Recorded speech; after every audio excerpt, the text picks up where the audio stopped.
Well, hello, good evening. This is Talking Devils, the leading independent Manchester United podcast. I'm Paul, and this is the United Before Fergie podcast. If you're watching live on YouTube or Facebook, then please feel free to get your comments or your questions in. If you're watching the replay, hi.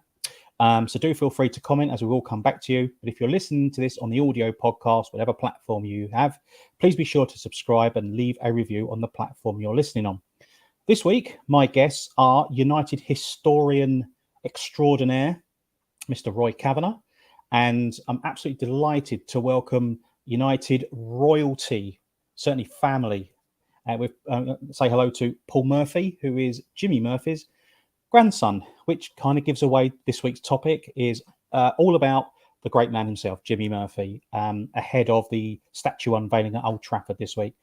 Firstly, Paul, just want to say congratulations on the statue. Many would say it's long overdue. How did you feel when you heard that finally there was going to be a statue dedicated to your granddad? Words can't describe. It was just immense, and it was not just for the Murphy family, but the guys that were involved with the MMF and the Red Army, and overjoyed. It's been such an emotional week for us all, and over the moon. It's such a well-deserved honour to have as well. It's Roy. How do you sum that up? Well, I think you very kindly used me as an historian. This is a great football club. That's what we must remember. It's an institution, and Jimmy Murphy is one of the men who firmly made this an institution. If you go back through our history, I think we've had three great chairmen. There was John Davis, there was James Gibson. I think Harold Hardman was a great chairman. There's people like Louis Rocker, who was involved in the foundation. Then you've got Sir Matt and you've got Sir Alex. Jimmy Murphy is firmly in that category. We're not talking here about the players and, your best Lord Charltons. We're talking about people who made this club. And Jimmy Murphy, in my opinion, I've watched United since the age of 7 in 1954.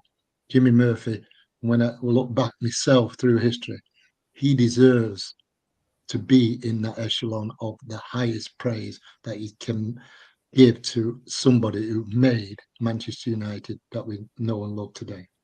Oh, Roy, I completely mirror that. As we were talking about just before we went live about that kind of, you get the legendary level, which there are a lot of players at that level and staff behind the scenes. And then you've got the step up to the next level, and there's not many people there. And as you quite rightly mentioned, John Henry Davis, James W. Gibson, Louis Rocker, Harold Hardman, Sir Matt, Sir Alex, of course. Jimmy's in massive. They're in great company with Jimmy there. That's how he's so revered. Still, even years after he left us, he still gets talked about in such praised and such high platforms. It's incredible. It really is incredible, and that will never change. I think, just touching on what Roy said, I often think about his granddad. He shouldn't have a statue. He's just my granddad, and my dad says the same thing. He's my dad, But the emotions that he must have felt after the crash, losing the players he lost, that he brought through the ranks from 52 to 57. He gave him Matt Busby, go on, take. They won the league in 57, and to lose them, and to carry on, and funerals he couldn't go to because there was 2 funerals in one day, and he had to pick which funeral to go to, and to carry on. And 2 weeks after the crash, the Sheffield Wednesday game, and I don't know how he did it, and I can't think of anyone that could do that after losing all the babes. It was just an incredible achievement, and it's such an emotional. Just to speak about it, it's just brings tears to your eyes, Paul. And now he's going to be took him to the FA Cup final. exactly. It's just, and then 10 years later, they win the European Cup. It's just, I don't know. And now he's going to be immortalised. Which, obviously there is the Academy Trophy, which is the Jimmy Murphy Young Player of the Year, I Yeah, believe. of course, yeah. And you've got, I think, part of the Academy Training Centre is named after him as well. But the media centres, media centre, yeah. But Yeah. to have his own statue and the company he's got there, many times, when on the social platforms that we talk about Jimmy Murphy, that message is should have a statue, should have long overdue, must have a statue, and now it's come to fruition. It's just an incredible tribute to pay to someone who was there during the darkest times. The shining light in our darkest days.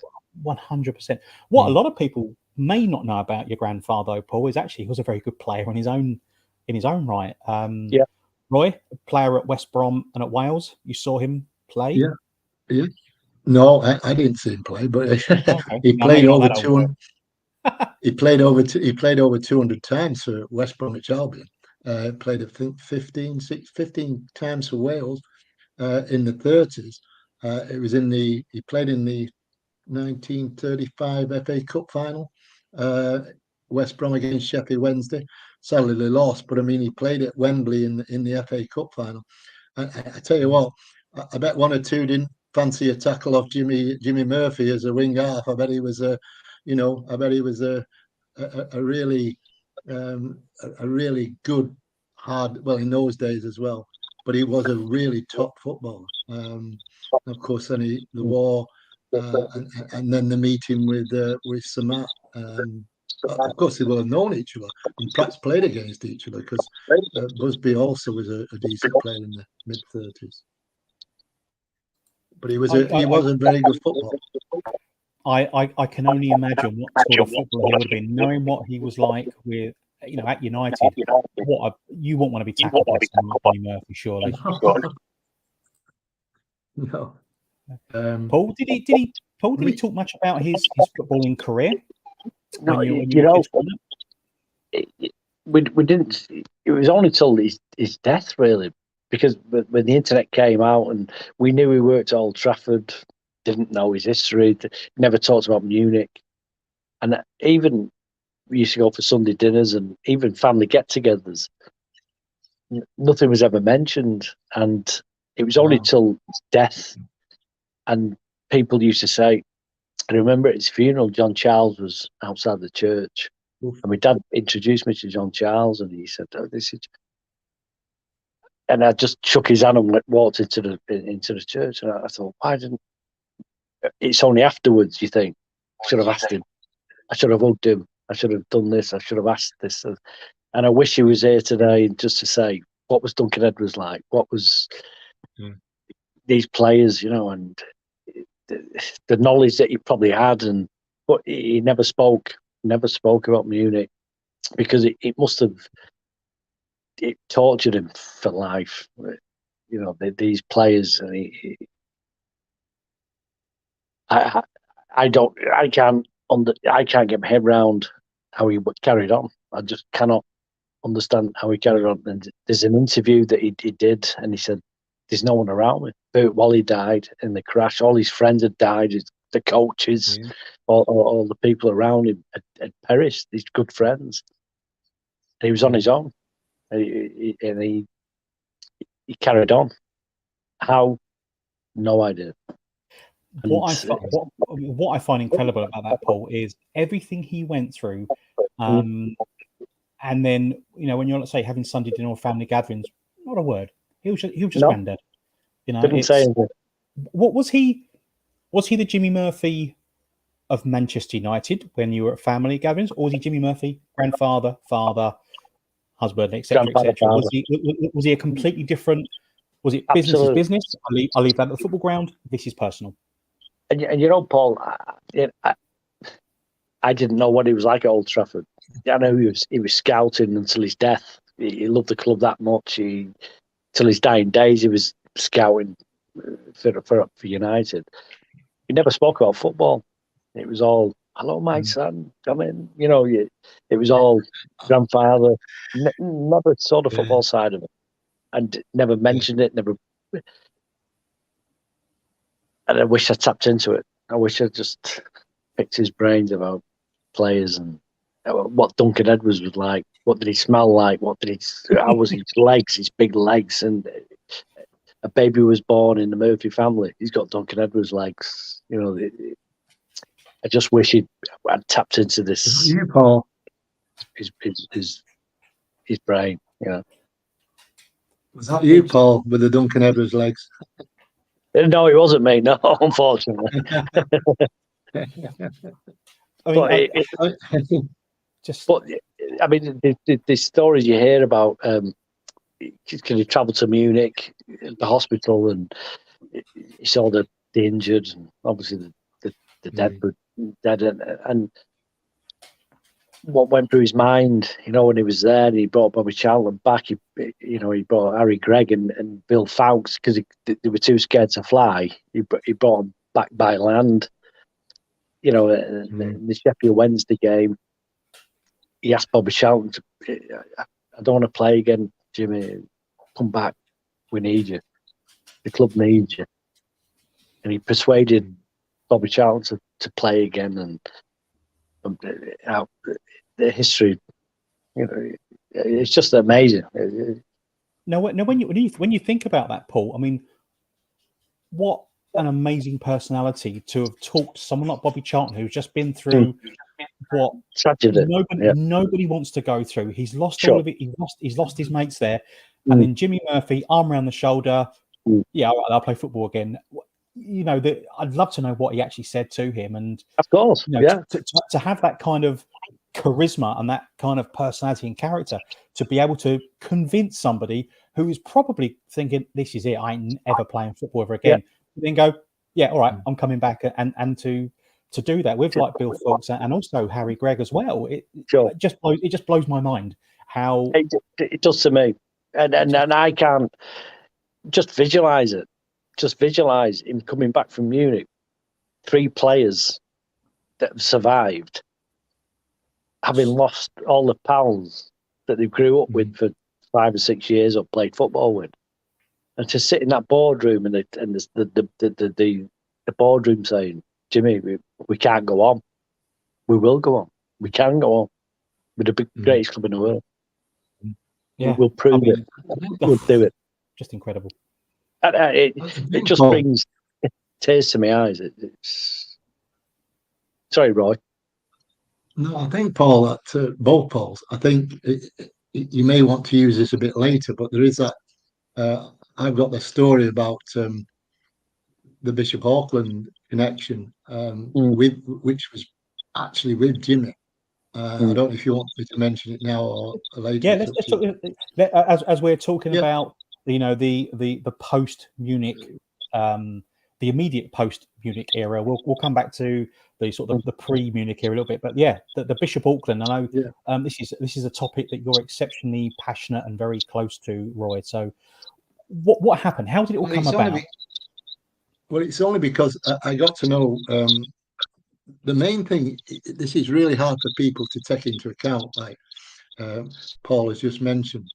If you think the Saturday before the Munich air disaster, United played a first and second team game, so they had 22 players playing on that Saturday, and then it came to the Sheffield Wednesday game, and then the Notts Forest game, and you know, you were back to playing league football and reserve football. If United had not put out 22 players, not 11, 22 players at first and second team level, the Football League would have come down like a ton of bricks on United, because they didn't want them to play in Europe in the first place. So the one commodity that United didn't have was footballers.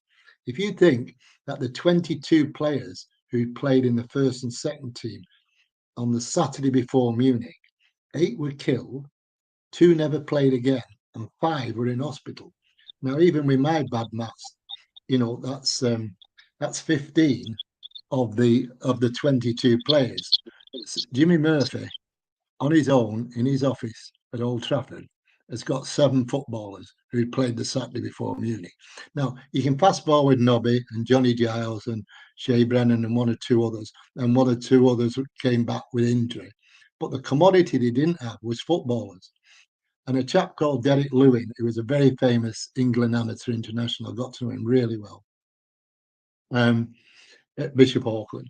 And he'd trained at United, so he knew Jimmy very well.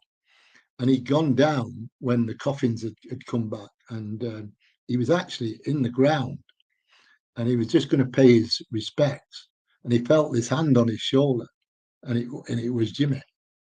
And I can't put the Welsh boil tone on it, but he said, "You're just the man I want." He said, we need players. Can you get 2 or 3 of the Bishop Auckland players who were a really fine side? Don't forget, in those days, there was only ever 2 matches on the television. Only 2 matches every year on the television was the FA Cup final and the FA Amateur Cup final. So Bishop Auckland were a very famous side because they just won it 3 times on the trot.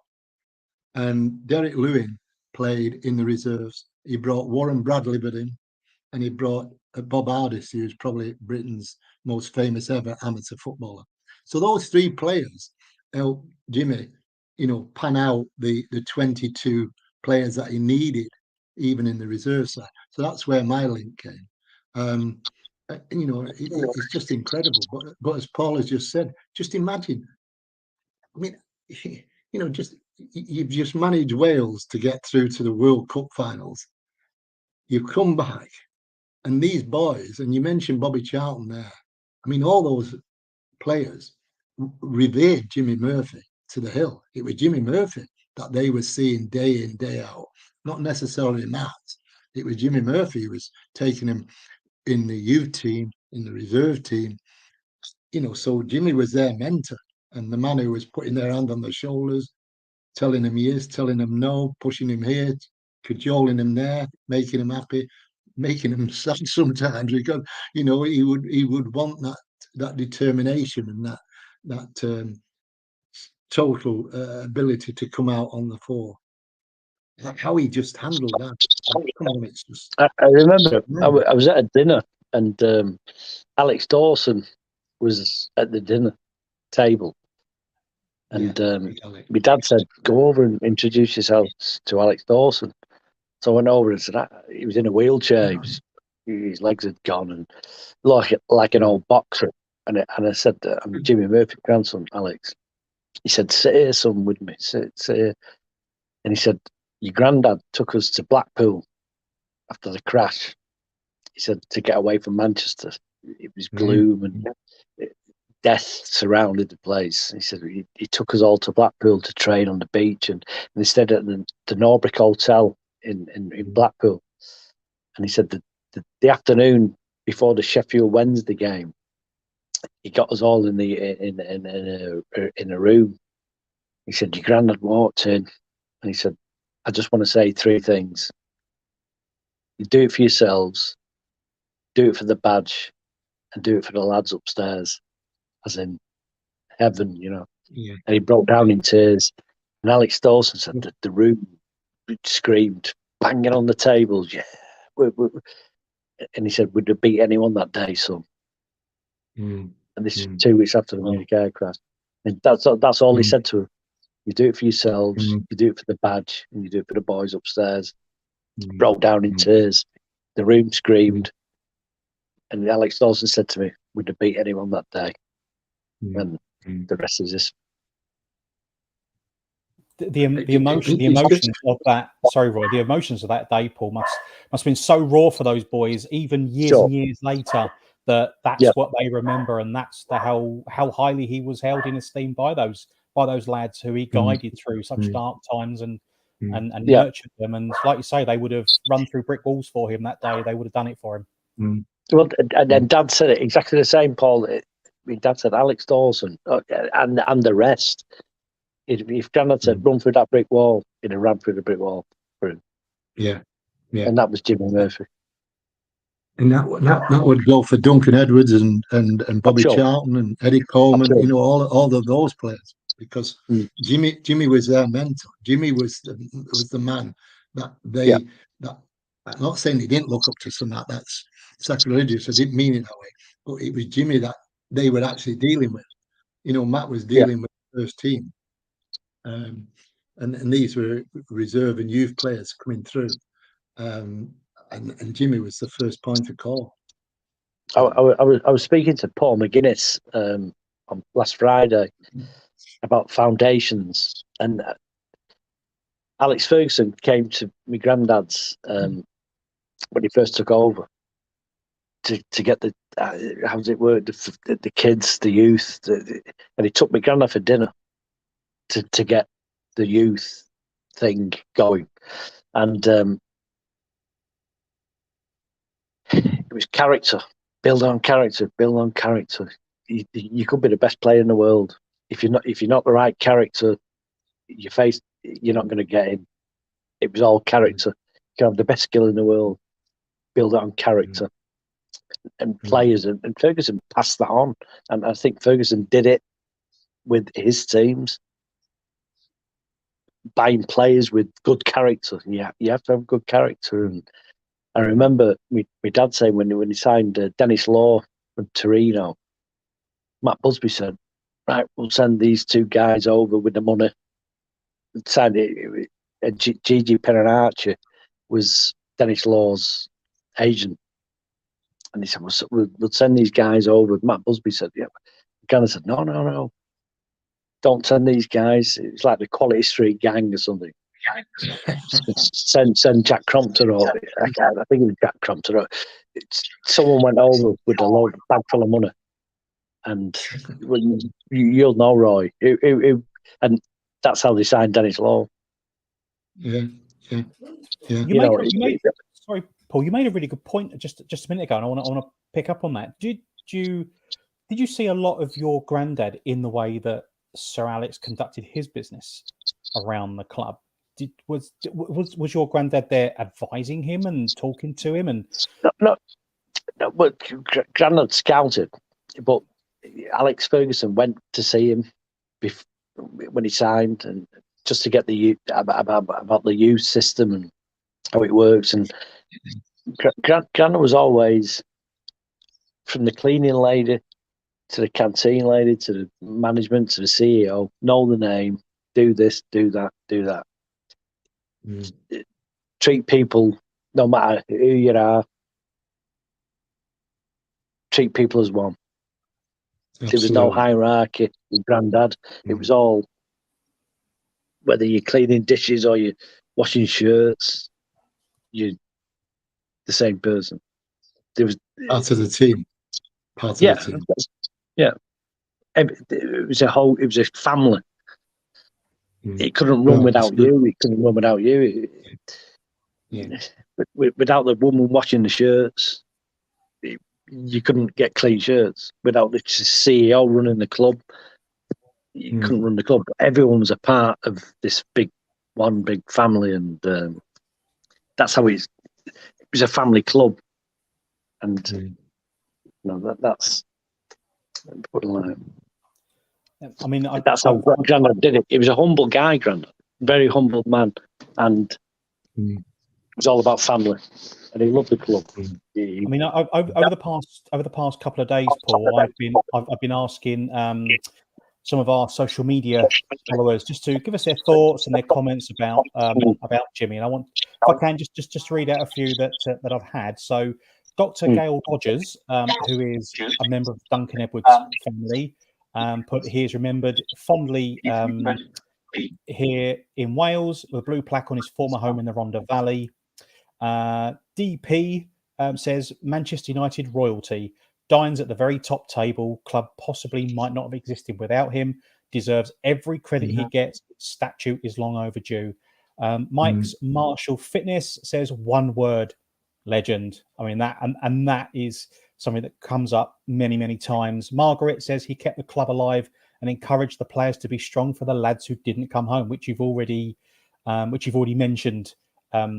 A great man, legend, and the word legend gets thrown around an awful lot, but as we talked about a little while ago, he sits at that top dining table of those that just go that one step higher.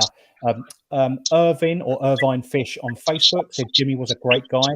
Jimmy and Matt were wonderful together, as well as all the coaching staff. Sue Jones just says he was awesome. And Judith Jennings says, our saviour in 58, the guy who took up the reins after we lost so many. And he'll always be intrinsically linked with the post-Munich period. And that's what he's renowned for. And that's kind of where a lot of the knowledge of your grandfather comes from. But Roy, we want to go back. We want to go back to the early days of the Busby Babes and those FA Youth Cups that he was heavily involved with, searching for young players. How did that all work then? Well, that was the only bit of luck that they actually had. I mean, Jimmy, when the football came back in 1946-47, the first season back, Jimmy managed the Central League side, and actually they won the first Central League championship after the war. Matt had the first team, and at the end of that season, Matt had said to Jimmy, "Well, how many of that team that's just won the Central League will we be able to put into the first team?" But of course, those players for the reserves had been away at war, and they were 26, 27, so they were quite old really to be in your reserve side. And Jimmy categorically said none of them would be able to go into that team because they're basically too old. We need to get our younger players. So that's when I know Mujaks had been going on before the Second World War, but they decided to spread their wings and look for players all around England, Scotland, Ireland, of course, Billy Whelan, people like that, and Wales. And they really spread the net. And then the bit of luck they had was that the FA Youth Cup started in 1952. And Jimmy was in charge of that side. And they won the first 5 FA Youth Cups. And the first one they lost was actually after the crash. And I think they got to the semi-final that year as well. And of course, a lot of the players, Paul's just mentioned Alec Dawson. Players like Alec and Mark Pearson, and really good players. They were fast-tracked so quickly.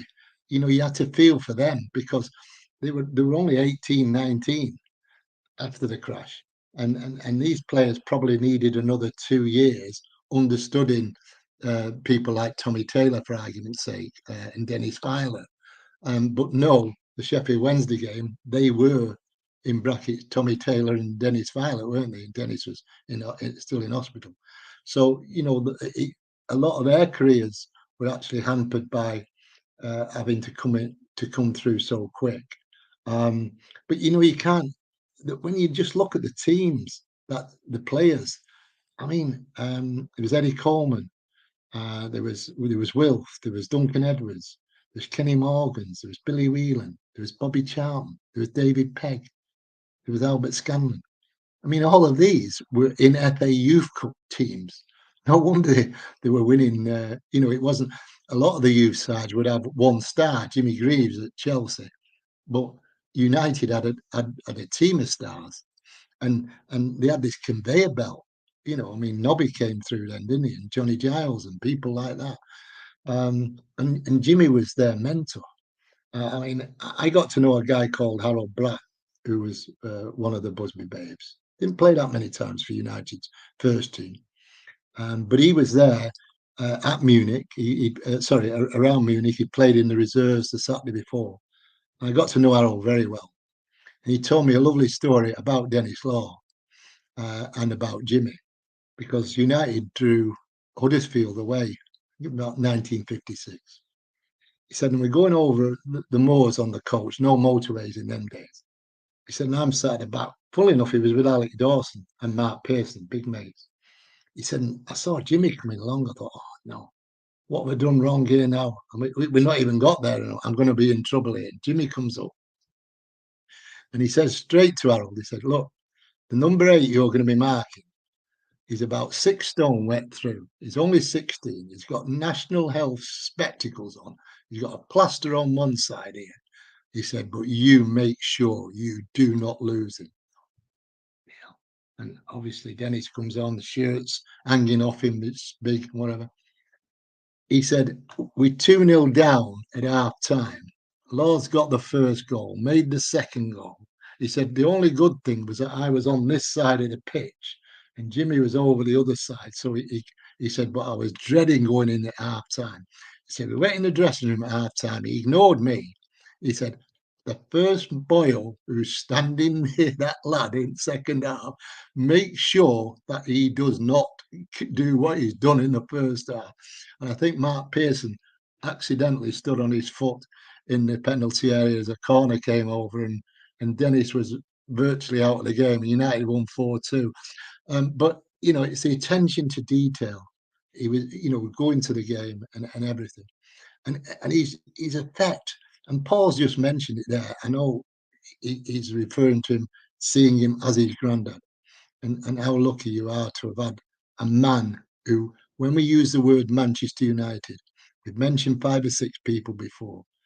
Your granddad is right in that 5 or 6. He's not in the 35 and the 36 or the 135. He is right in that 5 and 6. He is the man. And particularly, and I'm glad we spoke about his own playing career and the fact that he had on United before the crash. We should never forget that.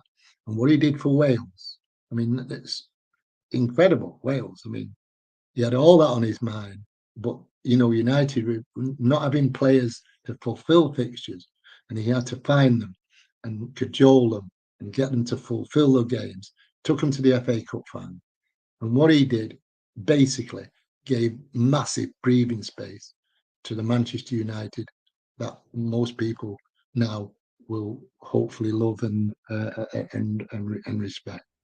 But you can't give enough praise. He's totally in that echelon of giants of Manchester United.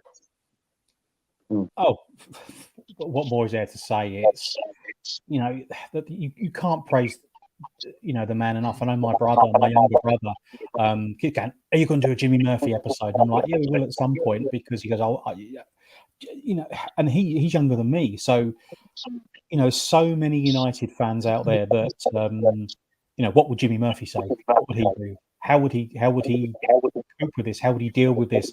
I'd love to have heard one of his inspirational, you know, just let him go, do you know what? Yeah, shoulders up, chest out, and go, we can do this. Absolutely, we can do this. And he's the man that's going to drive us forward to do that. I doubt there's very many people in football, you know, I guess Sir Matt was one of those, maybe Sir Alex is one of those as well. But you hang on every single word the man says, because what he's telling you, believe it. I think you're absolutely right, Paul. And I think he did it with Wales. No problem at all. He did it with Wales. And you've got players like John Charles, who was probably one of the greatest British players to ever go overseas. You know, Juventus still sing his name. He coached him. And so not only with United, but it coached greats with Wales. You know, John Charles, Mel Charles. And for these people to, and I've read books on Grandad when he was at Wales, and what a great coach he was. He was tough, he was strong, but a good character. He joked as well. So there was a good and bad side to him, if in football in sense, and I don't know. It just brings and to coach Duncan Edwards, to coach Bobby Charlton, and Bobby Charlton saying that he's probably the most influential manager that I've ever worked under, and from Bobby Charlton, you know, and I put his granddad, and it's difficult for me to take in. And I find that absolutely mind blowing that he's just granddad, you know, to you and yours. He's just granddad. To us, he's this almighty godlike figure that belongs on a platform that only a few get to sit on. What's always amazed me about Jimmy Murphy is Grandad. Let's call him Grandad. Is that after Munich, the faith that the club and Sir Matt had in him at that point to Jimmy, you need to do some, put a shift in here for us again because I can't. I'm downplaying it, but they must have had so much faith in his ability, not just as a coach, but to manage the boys, to nurture them, to bring them through that. You can't even begin to imagine how tough that must have been for the entire club. And Jimmy has just kind of dusted himself down and gone, let's get on with this. Let's do what we can do. And as Alex Dawson says, many years later, how hyped up he managed to got them firing again. That's just incredible. And Paul, and he wasn't just dealing with that; he had the families to deal with, because the girlfriends, the wives. Jimmy, what's happening? What's happening? He dealt with all that as well, and one man on his own. And the sad thing was there was 2 funerals in one day, and he had to pick which one to go to. There was one in Manchester, one in Birmingham, or whatever. He had to pick a funeral. How do you pick? How do you choose which funeral you go to? I just beggars believe. You mentioned John Charles before, Paul. I mean, John Charles was the closest I've ever seen to Duncan Edwards. Yeah. He was a magnificent footballer. He could play number 5 centre half. He could play number 9 centre forward, and a truly magnificent, and your granddad, obviously, straight after the season, after the AC Milan semi-finals, Wales are in the World Cup in Sweden, and John Charles was hurt and he couldn't play in the quarter-final against Brazil, and they only got beat 1-0 by Brazil in the quarter-final, and their star man John Charles didn't play in the game. I mean, he's that far of taking Wales to semi-final of the World Cup. Grandad always said, if we had John Charles, we would have won the World Cup. They'd have beat because Charles was the closest. His first goal. Yeah, I mean, magnificent player, and the closest to. He must have seen Edwards in him as well. That type of footballer. But John Charles, he loved him. We've got at home. Dad's got postcards from John Charles. Uncle John, and Grandad adored him. As like you say, that he was Duncan Edwards to probably Grandad. The closest thing to Duncan Edwards was probably Duncan. Yeah. I mean, you mentioned Duncan Edwards, Paul, and as I mentioned, your granddad's very linked in with Duncan Edwards. 2 of my favourite stories about your granddad, and I think not only shows the other human side of him, it's not the humorous side of him.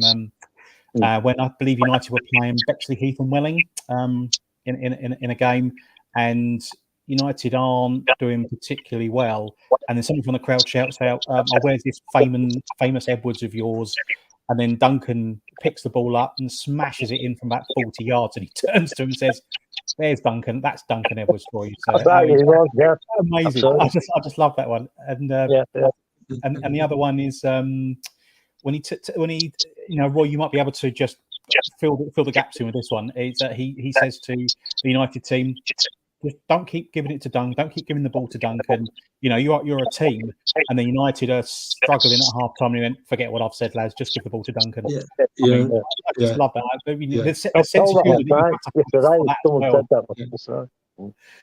I've got a letter from Jimmy. Because one of the books, and I wrote to him in the old days. This is the early 80s when you didn't have social media and things like that. You sent a letter, and I asked him about. It was the book I did, the original biography with Ian McCartney I did on Duncan Edwards, and Jimmy, can you just tell us your views on Duncan Edwards? And it's a lovely handwritten letter I've got, and he put, Roy, suffice to say, he was the greatest. And, and that summed Jimmy up in a way.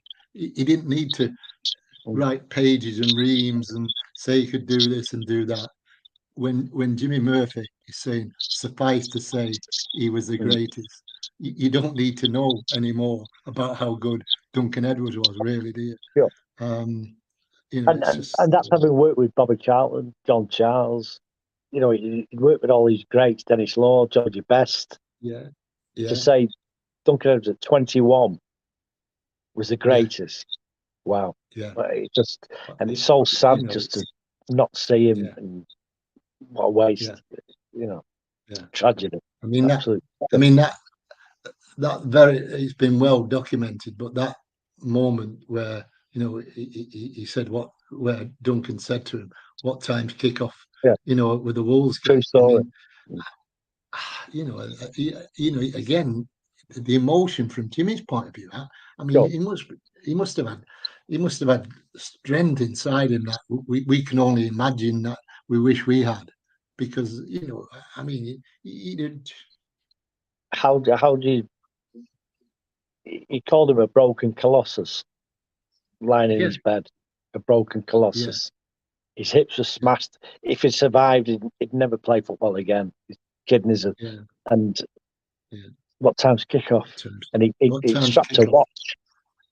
This watch that Real Madrid gave him a watch in '57. All the players and the staff. And my dad still got my granddad's watch. And it was that watch, because it was his first European Cup tour. It was the watch, and Harry Gregg went back to the crash site and found it for him. Believe it or not, this is true. Harry Gregg found this watch, strapped it to his wrist, and Duncan was happy again. And Grandad stood by his bed, and he said it was his last breath almost. And Grandad put his ear to his mouth and said, What's wrong? What time's kickoff? Yeah. 3 o'clock. Get stuck in. I mean, interesting enough, but when they talk about the United mentality, maybe that's where it all stems from, is the fact that, he injected that mentality into all his young players. And I say even Duncan Edwards, taking his final breath, still said, well, what time's kick off on Saturday? The determination and that steeliness that he must, and that seems to have worked its way through, over the decades with, Sir Alex's teams, when he's like, they'll run for a brick wall for him as well. So it's his legacy isn't just what we know about. It's actually that whole mentality that you hear about and you read about, is that players have got to have that mentality. And perhaps that's where that stems from. And it's just, so his influence, his legacy isn't just for a statue. It's actually the United of generations and generations to come. That's, they talk about the United DNA, but certainly that will to win comes from a time during our darkest hour. It's just an incredible legacy to have. I think, Paul, to touch on that as well, I think what they drilled into him, you're wearing a badge on your chest. Think about the fellas that have worn it before you. You're stepping in the footprints of giants. Be pride. You're wearing the crest of Manchester United. Isn't the saying, play for the badge on the crest on the front, and they'll remember the name on the back? I think that's absolutely. You follow in the footsteps of giants, and that's what you got to drill on to, and that's what it's been, and it stemmed from the Busby Babes, no question about it. And just a quick story as well. One of my friends is a massive Nottingham Forest fan, and I went to see his dad, who lives in Nottingham, and he had a plate of the Busby Babes on his wall, and he said they came in '57 to the City Ground, and he said, I have never seen a team as great as these kids. Turned up, they bossed it, they did this, and he said, I've never forgot the Busby Babes. Staunch Nottingham Forest fan, and he had a plate of the Busby Babes on his wall, because he said that team was the greatest team he'd ever seen. And I was like, wow. It's how good were they? I didn't see him play. Roy, you probably did, but how good were they? Yeah, It could have been. yeah. And they were Jimmy's boys, What- weren't they? Yeah, They were Jimmy's boys. yeah, most of them. Yeah. The one thing I remember about that side, I mean, I know we eulogised about Duncan, of course, and justly so. But in fairness, the one thing I always remembered about that team was that they were a great team, and he was probably the best player. But it's not to undermine the fact that in Roger Byrne, you had one of the greatest left fullbacks in the world. Tommy Taylor, you most definitely had the greatest centre forward in the world. Little Johnny Berry, David Pegg, Eddie Coleman, Billy Folks, Mark Jones, Jackie Blanchflower, Dennis Violet. They were a really great team. And I mean, Edwards was there, but and at 21 stood out. But the other 10, like Paul mentioned before, you're a component. Where his granddad, the woman or whoever was doing the kits, and the lady on the telephone, they were all part of that team, because if they didn't do their jobs as well, it affects everyone else, and it's bringing that spirit together. Now everyone's important. We're all the same. I always in life I always used to say, remember who taught you, who gave you a chance in life. And when you get to be up there, don't forget to remember people who gave you that chance. Nothing used to annoy me more than people who went right up there and forgot where they came from. And Jimmy Murphy most certainly would have hammered those, those memories and those thoughts into these players, and brought them up properly. Yeah, I was talking to a guy in a pub, and someone had told him who Grandad was, and he said, Jimmy Murphy grandson, right? Let me tell you a story. My uncle works on the Stretford End when it got bombed. They were doing the scaffold. He was a welder, and he said it was a freezing cold day, and he said this figure came out the on the pitch with a bottle of whiskey, and it was Grandad for the workmen. And it was this guy's uncle. The guy he found out who my granddad was, and he said, my uncle always said, or my granddad always said, Jimmy Murphy, he came out on the pitch with a bottle of whiskey for the workers to keep warm, and that was Grandad. He didn't care who you was. You were all treated the same, and that's Do you know? that was Grandad.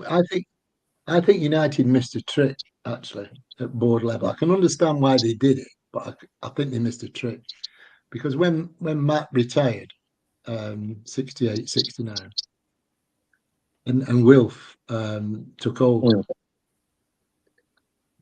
I honestly believe, looking back, that the best thing United could have done was make Jimmy Wilf's right-hand man, because I think Wilf was overawed by the magnitude of Sir Matt being around. And in a lot of ways, if Sir Matt had just moved to the left and gone on the board and forgot about, being involved in the team, and Wilford had your granddad alongside him as that voice, as that sounding board, I think that would have been a really, really good partnership. And again, it comes back to that horrible 4-letter word of luck, and because you mentioned about the scouting right up to the end with your granddad, the man who went to go and see Stevie Coppell play for Tranmere. Stevie Coppell, one of United's greatest outside rights that you couldn't think of, and it was that knack of seeing an 18, 19-year-old youngster, and it's something you can't pass that on, really. And Roy, you know what? Dad remembers it. He came home from that game and rang Tommy Docherty and said, "Sign him tomorrow." Yeah. From Tranmere. Tommy Docherty, I'll wait. I'll go and see him. He said, "Sign him tomorrow." No. Yeah. And he signed him without even seeing him play. Tommy Docherty. Yeah. He never seen him play. He went off with Grandad's word. That was Stevie Coppell. What a player! Yeah, absolutely. And let's be honest, Paul, Well, your Grandma granddad saw never, it. Yeah. and let's be honest, Paul, your granddad had a bit of an eye for a decent player. Let's not. Yeah, let's not you know, I would if Jim Murphy said to me, Paul, go and sign him. I'd be like, I'm going to go there now. I'm not going to watch him. That's Your right. word is enough. And Well, that's exactly what he said to Tommy Dodd. Don't sign him. I had a lovely comment actually on from Red Liz on Twitter. She said, found out via our church newsletter that he regularly attended the parish services, and his family members still do, and they had a mass for him on Sunday. Where's that Poynton or? That's a very good question. She doesn't actually say, but yeah, she said there was a mass for him on Sunday, which is, oh wow, you know what I mean, what a fabulous thing to do. Yeah. And Judith Jennings, I mentioned previously, she's also commented about, tell Paul that the Red family still love Jimmy. I don't think that'll ever diminish. But what I do feel is important, and it might just be me saying this, is I do believe that younger United fans need to read up and learn a bit about your granddad. And that sounds weird, you know, talking about your granddad, and the role that he played in the shaping United, the way that him and Sir Matt did over the years. And that's not to say they've got to, but I just feel there's such an important element to this, is you need to know where you've come from, and you know, these phenomenal figures in our history. And you know, as we've pointed out 2 or 3 times, your granddad sits on the top tier there. There's absolutely no, he doesn't sit anywhere else. He can't go anywhere else. It's you know, he sits at the top of that list. But just a question for you, Paul, and this is also for you, Roy. Had Munich not happened, right, where do you think Sir Matt and Jimmy would have led these boys? Where do you think that would have gone? Him, you know, with Sir Matt's managerial and the recruitment side that Jimmy could still be involved in, and also nurturing this young talent. Where do you? It's the great what if, but where do you think we could have gone? I think the greatest ever. Yeah, I think the proof that Paul mentioned it before. I mean, 10 years after that crash, I mean, it doesn't really get put down in. Imagine 10 years after what we've just been talking about, you know, they could have actually gone under. I mean, seriously, could have gone under because they didn't have players. But 10 years after they won the European Cup, so it's not even fanciful to think that they would have won it much earlier than, you know, from 58 to 68, and probably 2 or 3 times, maybe even more.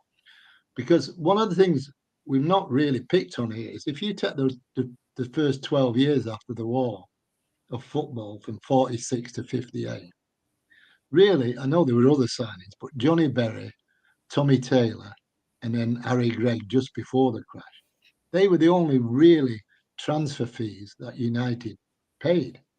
And that was because Jimmy Murphy had managed to get these young players to come through, and not only get them to come through, to turn them into men before their time, to turn them into great men before their time, into great footballers before their time. So just imagine the money that United saved. They didn't need to go and buy players. I mean, as I say, Johnny Berry, Tommy Taylor, and Harry Gregg. But Jimmy had brought all these players through fantastically. And then, of course, the next 10 years, there was others came through, including Geordie Boy. But yeah, I think the proof of the pudding's there in front of us all.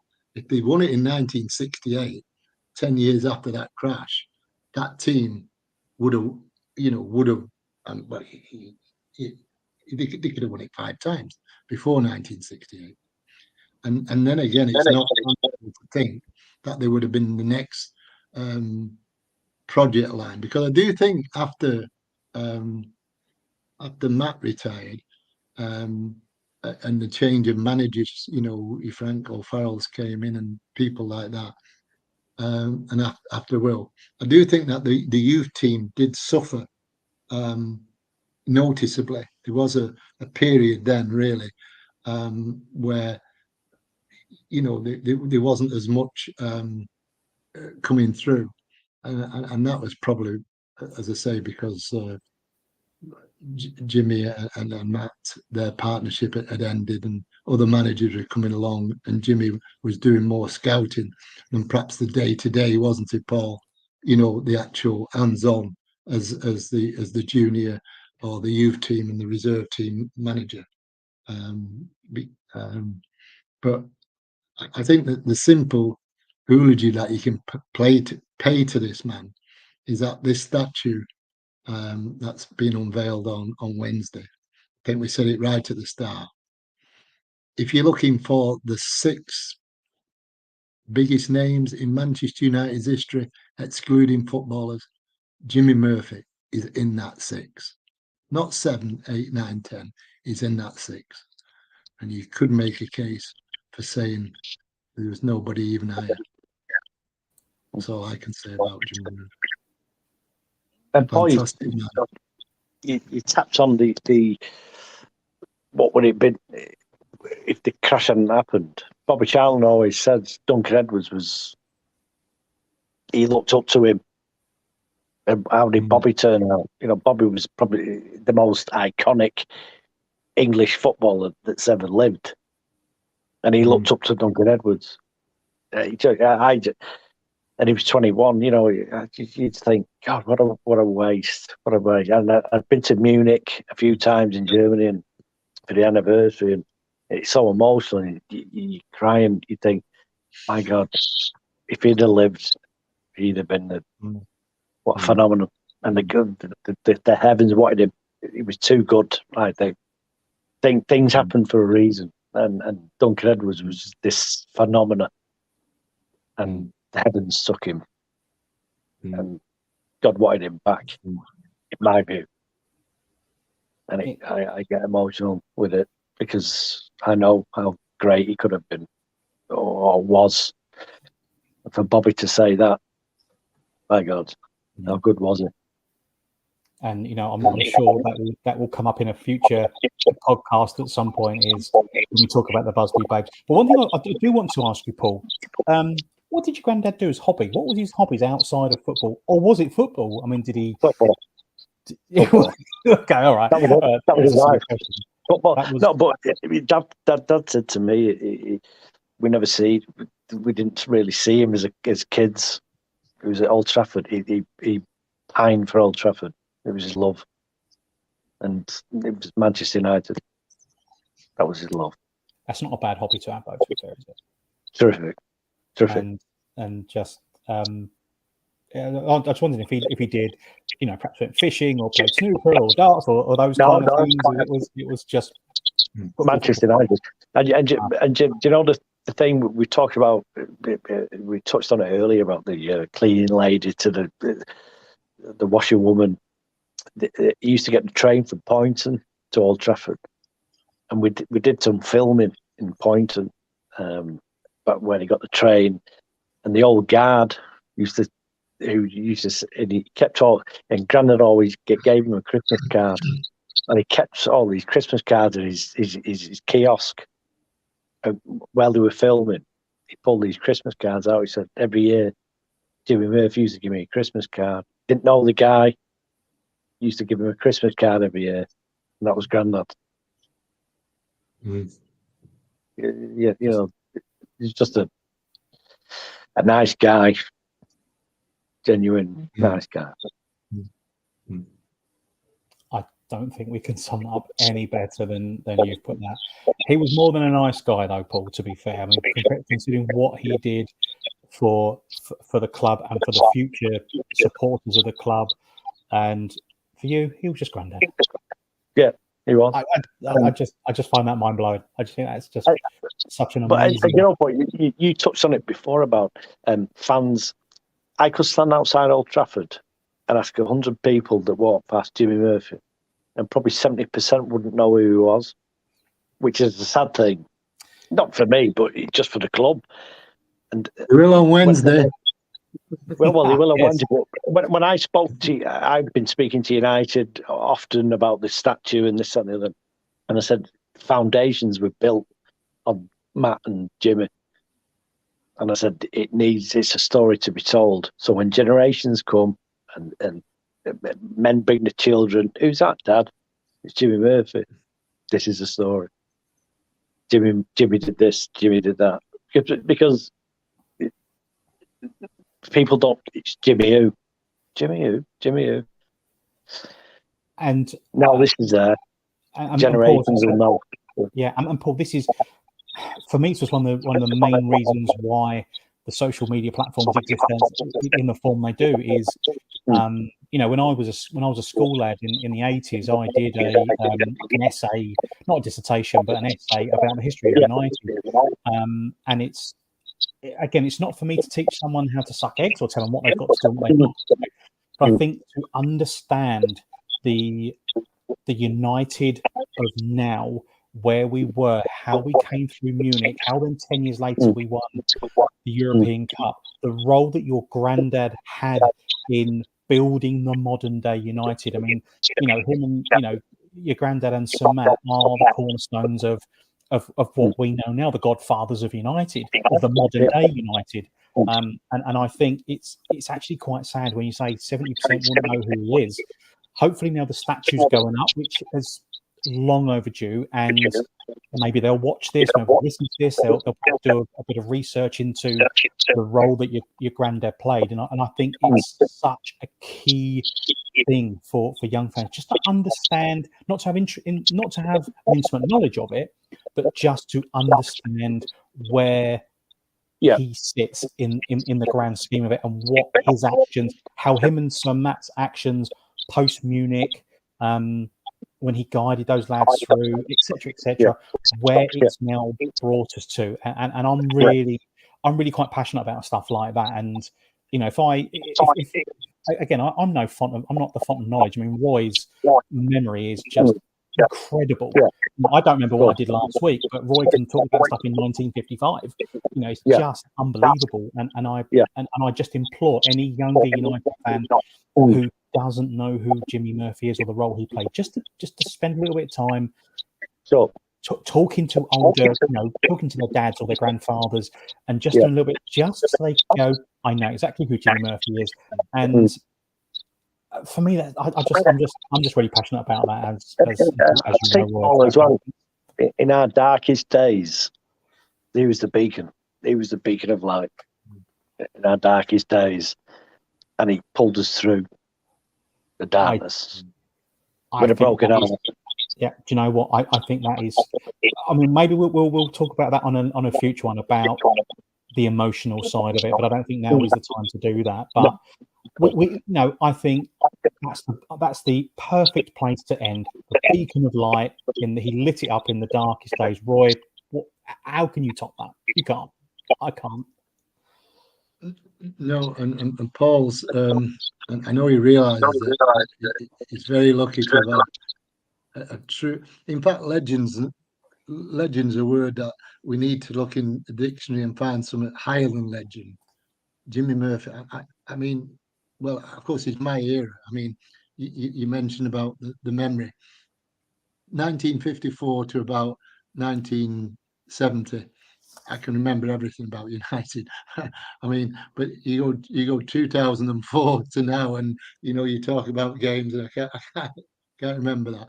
But Jimmy Murphy is somebody I was brought up with. The name and the effect, what he did for the team that I supported as a kid, and what he did for Manchester United should never, ever, ever be forgotten. And what they're doing on Wednesday, it's just unfortunately. I've mentioned to Paul why I can't be there on Wednesday, and it's unfortunate, but it's something I'm sad that I can't be there, because he was a true Mr. Manchester United. There'll be plenty of time to go and visit it, Roy, in the future. No, I certainly will. Paul, we've done over an hour on this, and honestly, I could sit here for at least another hour, and then another hour after that talking about your granddad. We're going to leave you the last word, Paul. As Jimmy's grandson, sum up granddad for me. Humble, a great man, family man, humble, and loved Manchester United. He was His life was Manchester United. Loved his grandkids. Very humble man. And this statue, he wouldn't have wanted, but we pushed for it, and thankfully we've got it, and he'll be in his eternal home forever, and it's where he belongs. And I'm so grateful for you guys for having me on, and for your listeners. And it's going to be an emotional week for me, and thank you for taking time and listening about Grandad, and it really means a lot. It does. It's bringing a tear to my eye now, to be fair. It's been absolutely my pleasure. Thank you, Paul. Roy, thank you very much indeed, sir, for coming on this evening. I could listen to your stories for hours. Paul, I hope that Wednesday is the day that your granddad deserves, and that hundreds of generations of United fans will want to know the story of Jimmy Murphy. Thank you, gents, for coming on. I really, really appreciate your time. And this is thank you so much indeed. So this has been episode 4 of the United Before Fergie podcast. We hope you enjoyed it. Please like, subscribe if you're watching it on YouTube. If you're listening back on the audio podcast, please be sure to leave a review. We'll be back next Monday at 8:30 with another episode of the United Before Fergie podcast. Until then, go and see the Jimmy Murphy statue after Wednesday. Have a fantastic week, and we'll see you soon. All the best, everyone. Good night.